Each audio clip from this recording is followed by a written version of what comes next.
My whole name is Ruth Mildred Josephine Johnson Carson.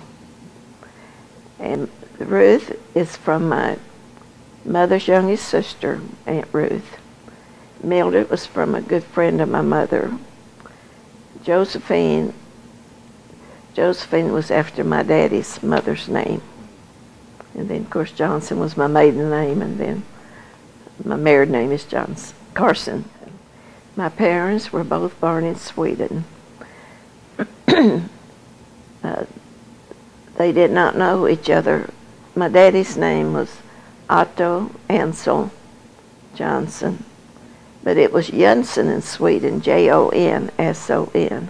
When they came to America, they changed it to Johnson.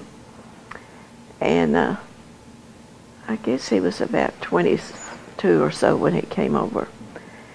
And then my mother's name was Edith Emirancia Snell, and then Johnson.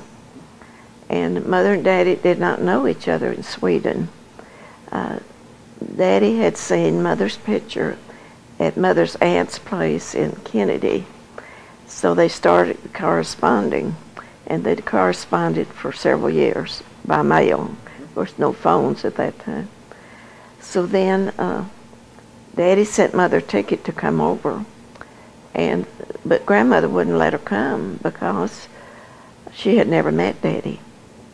And so then they kept corresponding, and then 10 years later, well, Daddy sent Mother another ticket, and she did come that time. She had her wedding dress with her, and all her belongings was in a trunk, and she had some little spoons that had an E on them for Edith, and we still have those little spoons.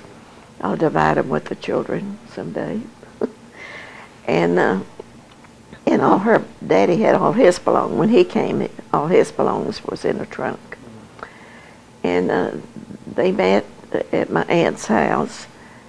I think about a month later, they got married at the Emma Lutheran Church in Kennedy. And that church is still there. And it's the same church where my sister and her husband got married at. And the cemetery is next to the church building. That's where my mother and Daddy are buried. Mother was 73 years old when she passed away. She had congestive heart failure. And my Daddy was, I think, 85 when he passed away. And after Mother passed away, my Daddy lived with us for 7 years.